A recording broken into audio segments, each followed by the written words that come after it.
নমস্কার বন্ধুরা, আমাদের ইউটিউব চ্যানেল গপ্পবাজে আপনাদের স্বাগত জানাই।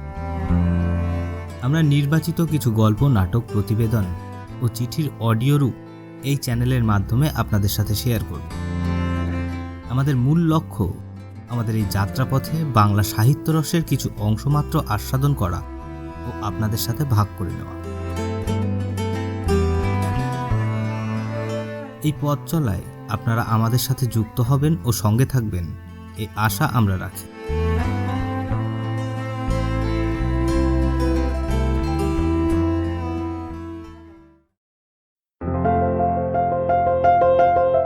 গপ্পবাজের আজকের নিবেদন সত্যজিৎ রায়ের লেখা লোডশেডিং।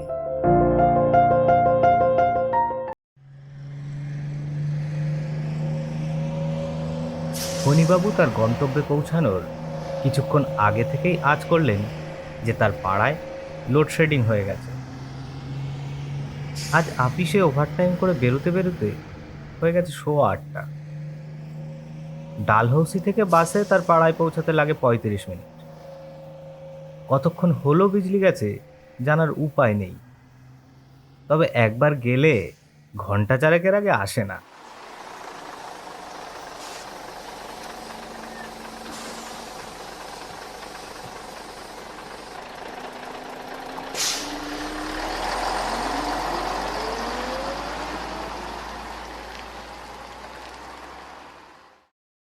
ফণীবাবু বাস থেকে নেমে রাস্তা পেরিয়ে তার বাড়ির গলি ধরলেন। এসি ডিসি দুটোই গেছে, অথচ এই সেদিনও মনে হয়েছে যে অবস্থাটা যেন একটু ভালোর দিকে যাচ্ছে। নবীন চাকর কালী যখন বলল, আরও 1 ডজন মোমবাতি কিনে রাখবো বাবু, তখন ফণীবাবু বলেছিলেন, মোমবাতি কিনলেই দেখবি আবার লোডশেডিং শুরু হয়েছে, এখন থাক। তার মানে বাড়িতে মোমবাতি নেই। রাস্তার আলো থাকলে তার খানিকটা তার 3 তলার ঘরে ঢুকে চলাফেরায় একটু সুবিধে হয়। আজ তাও হবে না। ফণীবাবু বিড়ি সিগারেট খান না, তাই সঙ্গে দেশলাইও থাকে না। অনেকদিন মনে হয়েছে একটা টর্চ রাখলে মন্দ হয় না, কিন্তু সেও করব করে হয়ে ওঠেনি।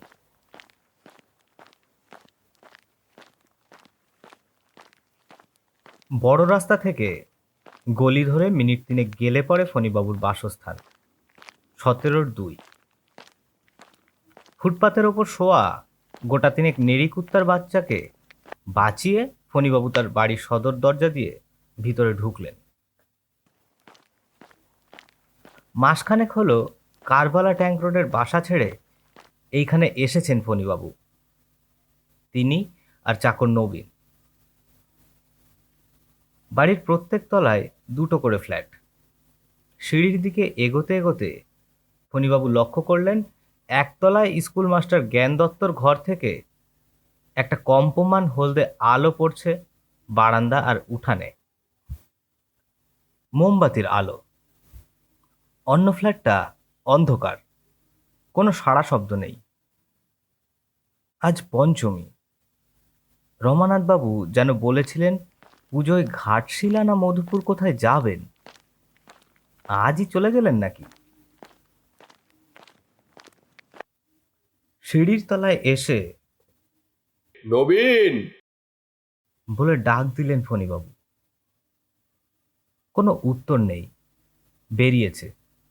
ঠিক লোডশেডিং এর সময় বেরোনো চাই, এটা আগেও কয়েকবার লক্ষ্য করেছেন ফণীবাবু। চাকরের আশা ছেড়ে দিয়ে সিঁড়ি উঠতে আরম্ভ করলেন ফণীবাবু।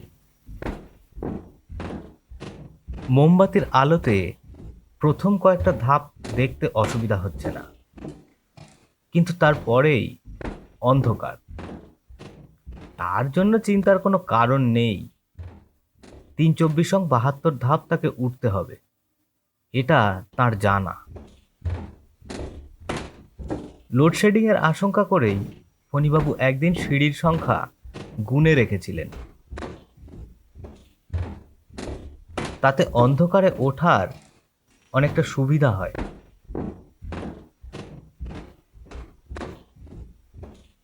আশ্চর্য, আলো থাকলে সিঁড়ি ওঠাটা সুস্থ লোকের পক্ষে কোনো সমস্যাই নয়, কিন্তু অন্ধকারে 15 ধাপ উঠে 16 ধাপের মাথায় রেলিংয়ের কাঠের বদলে হঠাৎ কি একটা হাতে ঠেকতেই ফণীবাবু শিউরে উঠে হাতটা সরিয়ে নিলেন। তারপর মনে সাহস এনে হাতটা রাখতেই বুঝলেন সেটা একটা গামছা।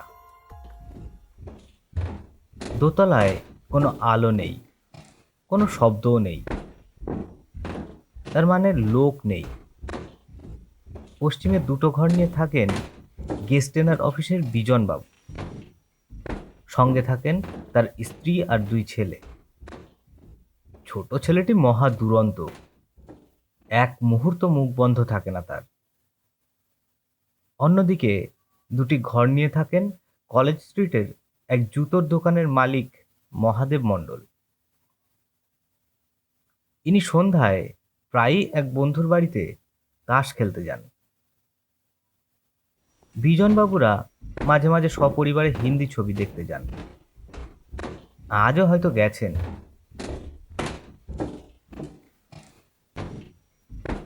ফণীবাবু এসব নিয়ে আর চিন্তা না করে উঠে চললেন। 60 ধাপ উঠে ডাইনে মোড় নিতেই একটা টিনের পাত্রের সঙ্গে ঠোক্করের ফলে একটা কান ফাটা শব্দ তাকে কিছুক্ষণের জন্য বেতাল করে দিয়ে তার হৃদস্পন্দনের মাত্রা বাড়িয়ে দিল।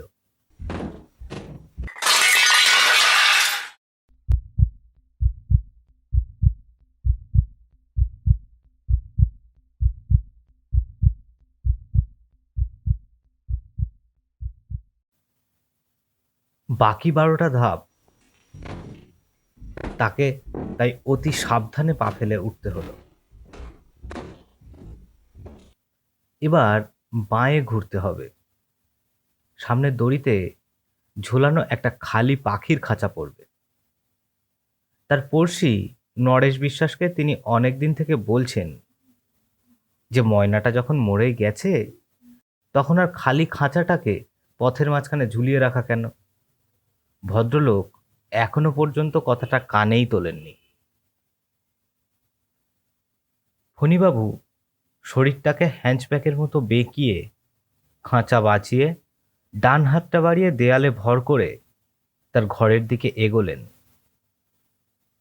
এভাবে দেয়াল ধরে 3-4 পা এগোলেই ডাইনে তার ঘরের দরজা।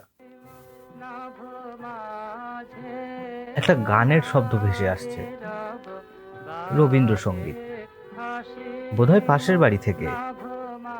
ট্রানজিস্টারই হবে।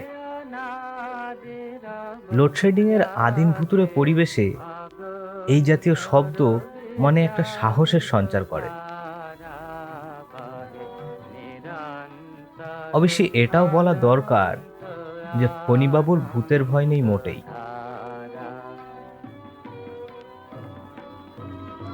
দরজার চৌকাঠ হাতে ঠেকতেই ফণীবাবু হাঁটা থামিয়ে পকেট থেকে চাবি বার করলেন। 2টো চাবির একটা থাকে ফণীবাবুর কাছে, আর একটা রাখে নবীন।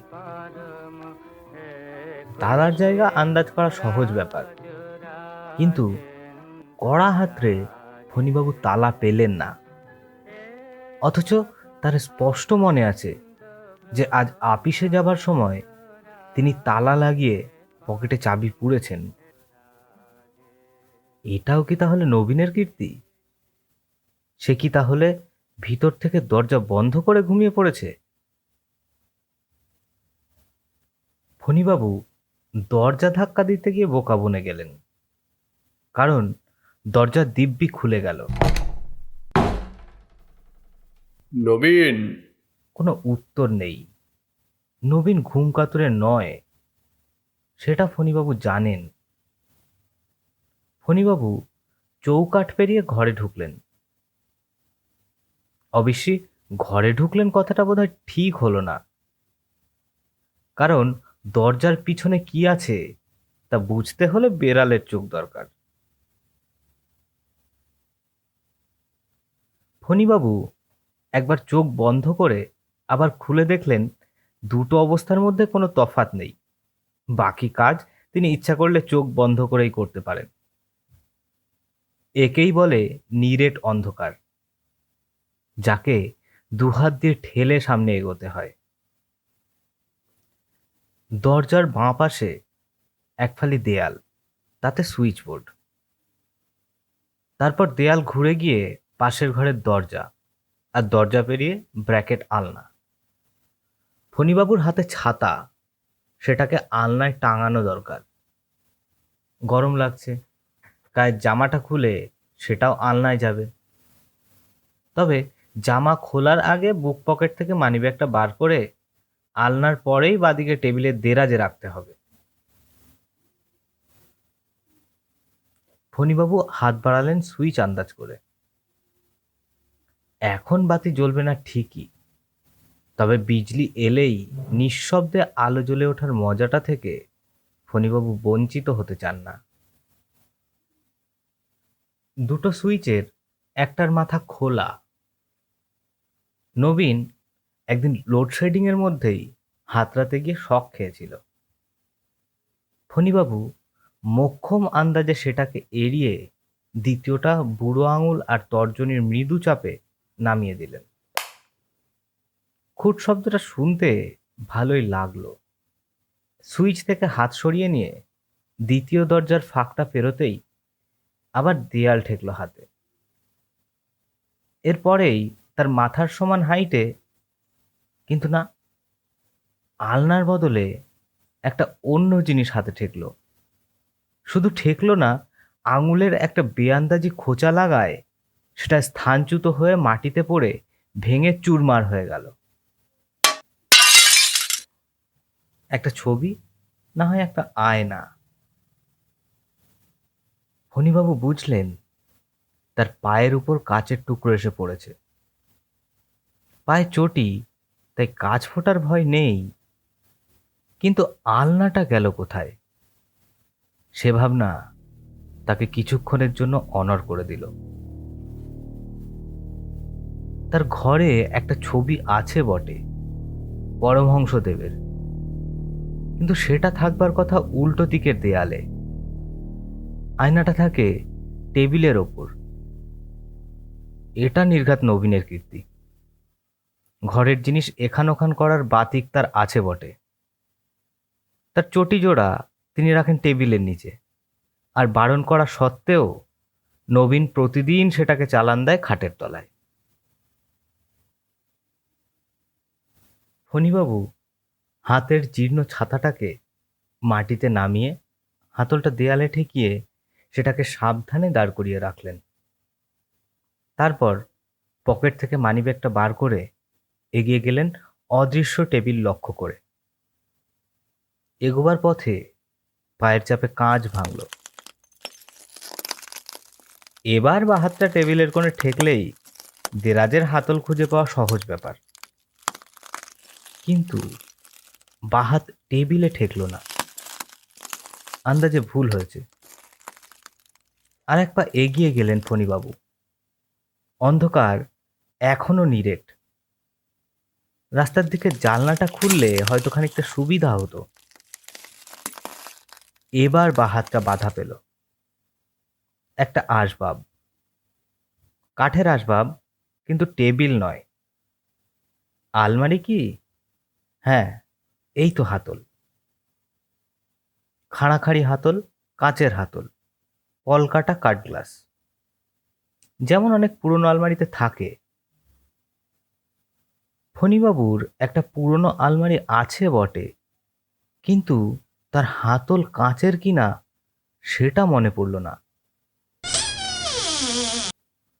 এ কি, আলমারি যে খোলা! ফণীবাবু হাতলটা ছেড়ে দিলেন। অল্প টান দিতেই দরজাটা খুলে এসেছে। সব কেমন যেন গোলমাল হয়ে যাচ্ছে। তার আলমারি স্বভাবতই তিনি কখনো খোলা রেখে যান না। যদিও ধন দৌলত বলতে তার কিছুই নেই, কিন্তু জামা কাপড় আছে, কিছু পুরনো দলিল আছে, টাকা পয়সা যা কিছু থাকে আলমারির দেরাজে। আজ সকালে কি তাহলে চাবি দিতে ভুলে গিয়েছিলেন ফণীবাবু? কিন্তু টেবিলটা গেল কোথায়?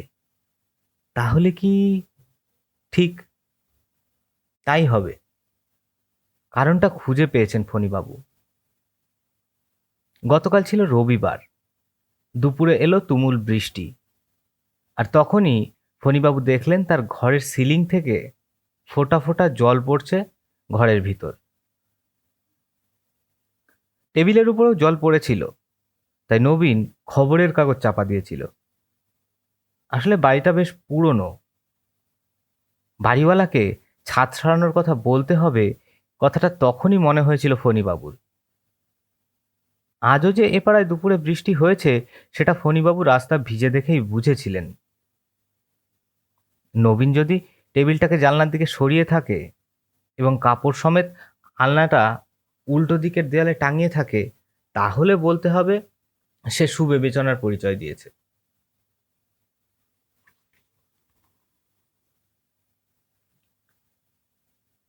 ফণীবাবু মানিব্যাগটা পকেটে পুরে জানলার দিকে এগিয়ে গেলেন। 3 পা এগোতেই বাধা পড়ল। এটা চেয়ার। নবীন তাহলে চেয়ারটাকে সরিয়েছে। না, এভাবে অন্ধকারে হাতড়ানোর কোনো মানে হয় না। তার চেয়ে বাকি সময়টা আলোর অপেক্ষায় চেয়ারটাতেই বসে কাটিয়ে দেওয়া ভালো। ফণীবাবু বসলেন। হাতলওয়ালা চেয়ার, বসার জায়গাটা বেতের।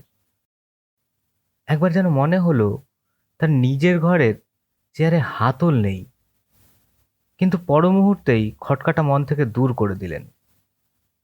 মানুষ নিজের ঘরের আসবাবের খুঁটিনাটি সবসময় মনে রাখে না। এই অভিজ্ঞতা তার আজকে হয়েছে। এখন ফণীবাবুর মুখ দরজার দিকে। বাইরের ছোট ছাদটার ওদিকে একটা ফিকে চতুষ্কোণ আভা। ফণীবাবু বুঝলেন সেটা আকাশ। শহরের যে অংশের লোডশেডিং নেই সেখানকার আলো প্রতিফলিত হয়ে আকাশে পড়েছে। যদিও মেঘ থাকায় তারা দেখা যাচ্ছে না, যাক, তবুও তো একটা দেখার জিনিস রয়েছে চোখের সামনে। একটা টিকটিক শব্দ সম্বন্ধে সচেতন হয়ে যে মুহূর্তে ফণীবাবুর খেয়াল হলো যে তার ঘরে কোনো টেবিল ঘড়ি নেই, ঠিক সেই মুহূর্তে একটা কান ফাটা শব্দ তাকে চমকিয়ে প্রায় চেয়ার থেকে ফেলে দিল।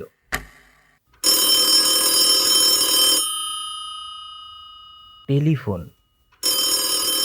মাথার ঠিক পিছনে টেবিলের ওপর টেলিফোন বেজে উঠেছে। নিঃশব্দ অন্ধকারে প্রায় 1 মিনিট ধরে একটা তুমুল আলোড়ন তুলে অবশেষে টেলিফোনটা থামল।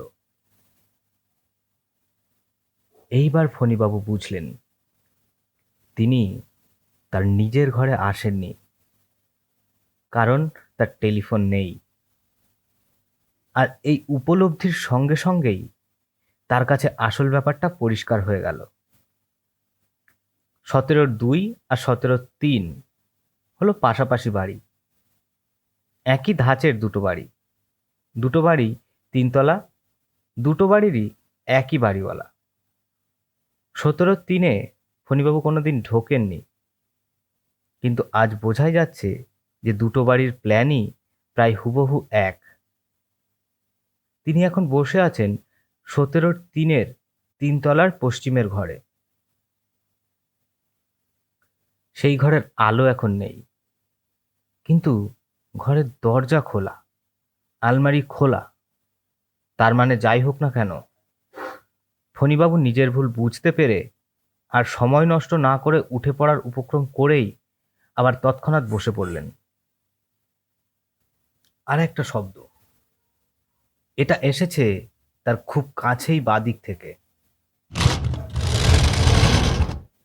মেঝের উপর একটা টিনের বাক্স জাতীয় কিছু ঘষ্টানোর শব্দ। ফণীবাবু বুঝলেন তার গলা শুকিয়ে আসছে, তার বুকের ভিতর তরমুজ পেটা শুরু হয়েছে। চোর। তার পাশেই বোধহয় খাট, আর খাটের নিচে চোর। বেরোবার চেষ্টায় খাটের নিচে রাখা টিনের বাক্সে ধাক্কা খেয়েছে। ঘরের দরজা আর আলমারি কেন খোলা সেটা এখন খুব সহজেই বোঝা যাচ্ছে।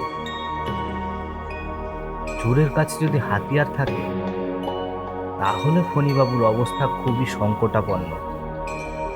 তার নিজের একমাত্র হাতিয়ার ছাতাটা এখন নাগালের বাইরে।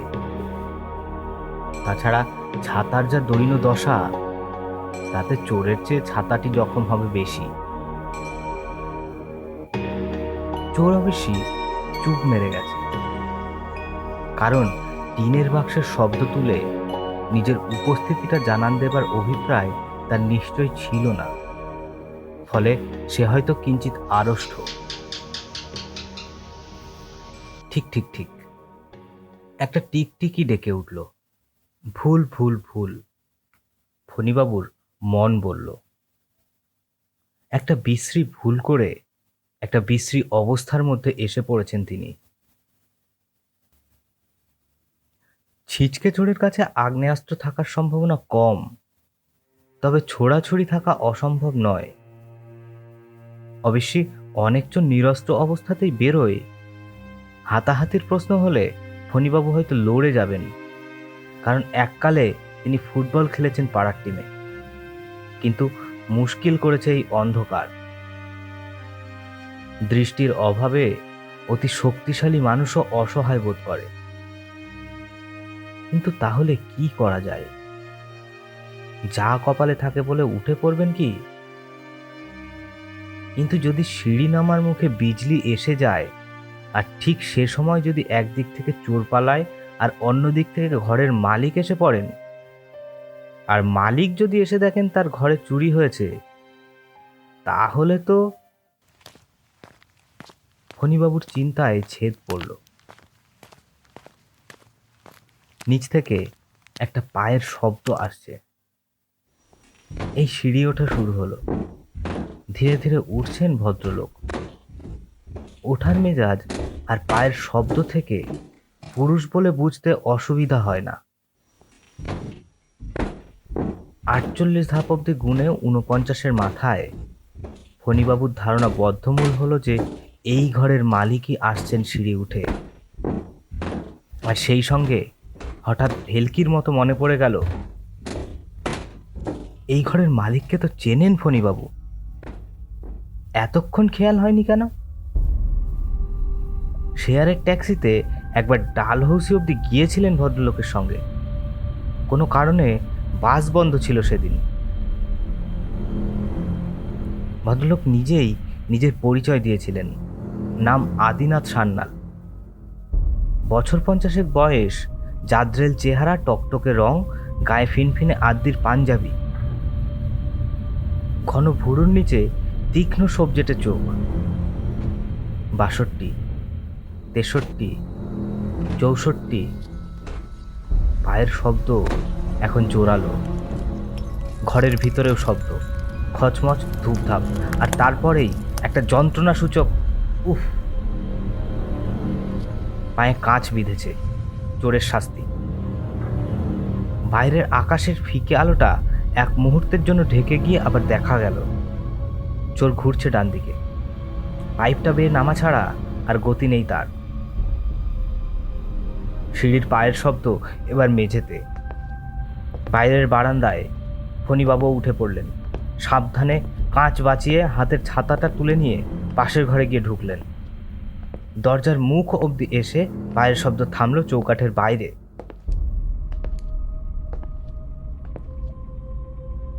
কয়েক মুহূর্তের নিঃশব্দতা। তারপর আদিনাথ সান্যালের বাজখাই কণ্ঠস্বর। অনেক গল্প করেছিলেন সেদিন ট্যাক্সিতে, তাই ফণীবাবু গলাটা ভোলেননি। আরও মনে পড়ছে ফণীবাবুর, তার পাশের ঘরের নরেশ বিশ্বাস বলেছিলেন একটা কথা। সান্যাল মশাই নাকি অগাধ টাকার মালিক, কলকাতায় 3খানা বাড়ি, সব ভাড়া দিয়ে নিজে এইখানে থাকেন। উপার্জনের রাস্তাগুলো নাকি সিধে নয়। আলমারিতে নাকি অনেক কালো টাকা।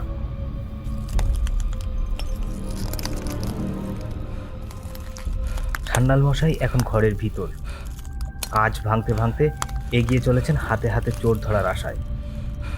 জোরে জোরে নিঃশ্বাস পড়ছে ভদ্রলোকের।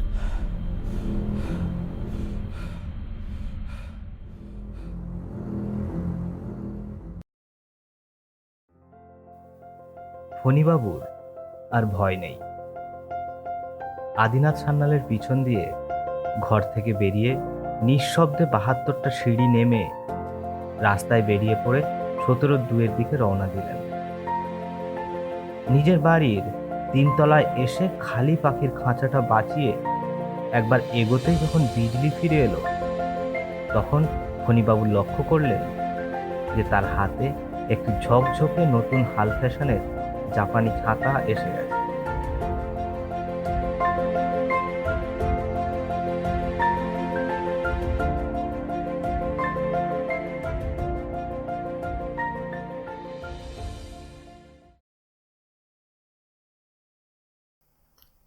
শুনলেন সত্যজিৎ রায়ের লেখা গল্প লোডশেডিং।